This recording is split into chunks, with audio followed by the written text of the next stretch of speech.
कभी कभी जीवन की राहें हमें ऐसे मोड़ पर ले जाती हैं जहां कल्पना और वास्तविकता की सीमाएं धुंधली हो जाती हैं। ये कहानी ऐसी ही एक लड़की की है जिसका नाम था आरुषि। आरुषि एक उत्साही वाइल्ड लाइफ फोटोग्राफर थी जो जंगलों की रहस्यमयी दुनिया में खो जाना पसंद करती थी। कैमरा उसके हाथ में एक जादुई छड़ी की तरह था जो हर पल को अमर बना देता। लेकिन एक दिन उसकी ये जुनून उसे ऐसी जगह ले गया जहां से वापसी का रास्ता आसान नहीं था।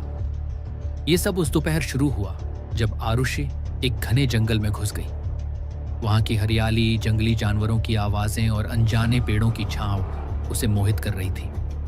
वह एक दुर्लभ पक्षी की तस्वीर लेने के चक्कर में इतनी आगे बढ़ गई कि रास्ता भूल गई। शाम होने लगी थी। आसमान में बादल घिराए और अचानक तेज बारिश शुरू हो गई। पानी की बूंदें इतनी तेज गिर रही थीं मानो आसमान फट गया हो। आरुषि के सारे कपड़े भीग गए, उसके बाल चिपक गए और ठंड उसकी हड्डियों तक घुसने लगी।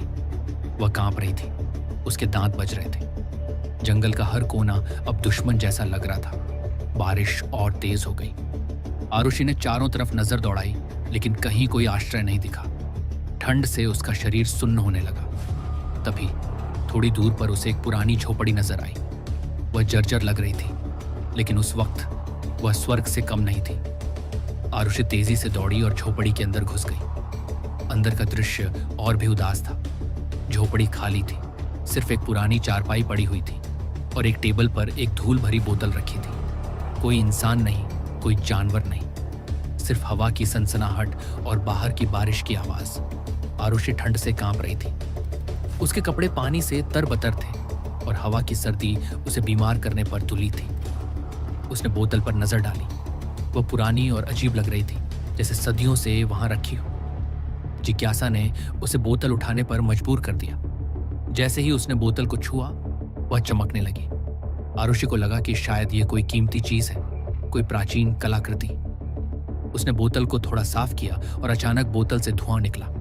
धुआं घुमावदार आकार लेते हुए एक विशालकाय आकृति में बदल गया। वो एक जिन्न था, लंबा, शक्तिशाली, आंखें चमकदार और आवाज गूंजदार। आरुषि डर से पीछे हट गई। उसे लगा कि यह कोई भूत है, कोई जंगली आत्मा। उसकी चीख जंगल में गूंज उठी, लेकिन जिन्न ने धीरे से उसका हाथ पकड़ा और उसे शांत किया। जिन्न ने खुद को नक्पाश समुदाय का जिन्न बताया, जो सदियों से बोतल में कैद था। वह किसी भी इंसान की 2 इच्छाएं पूरी कर सकता था, लेकिन तीसरी इच्छा उसे खुद पूरी करनी पड़ती थी। अगर वह इच्छा पूरी ना हुई तो इंसान को अपनी जान गंवानी पड़ती थी।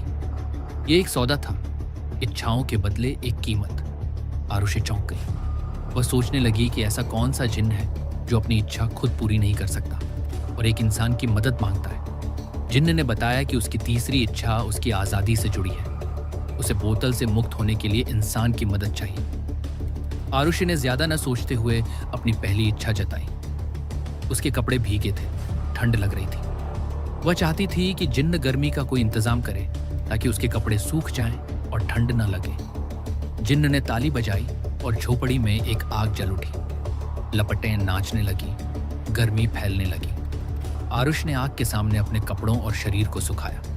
ठंड भाग गई और वह राहत महसूस करने लगी। कुछ देर बाद जब उसके कपड़े सूख गए और गर्मी का एहसास हुआ, उसने अपनी दूसरी इच्छा बताई। वह अपनी माँ से मिलना चाहती थी जो 10 साल पहले गुजर चुकी थी। जिन्न ने फिर ताली बजाई और आरुषि की माँ उसके सामने प्रकट हो गई। आरुषि की आंखें भर आईं। वह खुशी से रोने लगी। दोनों ने एक दूसरे को गले लगाया। आरुषि ने माँ को बताया कि यह जिन्न की शक्तियों का कमाल है। उन्होंने पुरानी यादें ताज़ा की, हंसी मजाक किया, दुख सुख बांटे। समय बीतता गया और अचानक जिन्न ने कहा कि समय खत्म हो गया। आरुषि ने पूछा कि क्या मतलब? जिन्न ने बताया कि उसने मिलने का समय नहीं मांगा था, इसलिए नियम के अनुसार सिर्फ आधा घंटा ही दिया गया था। अब माँ वापस चली जाएगी। आरुषि उदास हो गई। उसने माँ को गले लगाया और माँ गायब हो गई। आरुषि अब सतर्क हो गई। उसे लगा कि आगे की इच्छाएं सोच समझकर मांगनी होंगी, लेकिन जिन्न ने उसे याद दिलाया कि उसकी दोनों इच्छाएं पूरी हो चुकी हैं। अब बारी उसकी इच्छा पूरी करने की थी। आरुषि ने कहा कि बताओ क्या करना है। जिन्न ने खुलासा किया कि एक नक्वाश्क जिन्न तभी आजाद हो सकता है जब कोई इंसान उसके साथ संभोग करे। आरुषि स्तब्ध रह गई। ये कैसी इच्छा थी? वह कभी ऐसा नहीं कर सकती। जिन्न ने चेतावनी दी कि अगर ऐसा न हुआ तो आरुषि एक दिन के अंदर मर जाएगी। दोनों की जान बचाने के लिए यह जरूरी था। आरुषि ने पूछा कि अगर संभोग किसी इंसान से ही करना है तो वह किसी और से क्यों नहीं कर लेता। जिन्न ने कहा कि जिसकी इच्छाएं पूरी की गई हों उसी के साथ संभोग से आजादी मिलती है।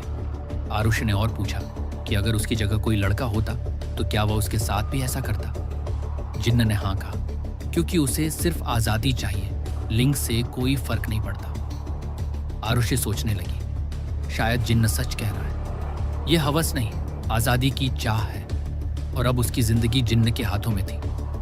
आखिरकार वह सहमत हो गई। पूरी रात वे दोनों संभोग में लिप्त रहे। झोपड़ी की दीवारें उनकी सांसों से गूंज उठी। आरुषि की चीखें जंगल में फैल गईं, लेकिन वहां कोई सुनने वाला नहीं था। रात की गहराई में वे एक दूसरे से लिपटे रहे, जुनून और मजबूरी का मिश्रण। सुबह हुई, सूरज की किरणें झोपड़ी में घुसी। जिन्न अब एक सामान्य इंसान में बदल चुका था। वह खुद को देखकर खुशी से उछल पड़ा। वह आजाद था, सदियों की कैद से मुक्त। आरुषि भी उसे देखकर खुश हुई, लेकिन तभी उसे कुछ अजीब महसूस हुआ।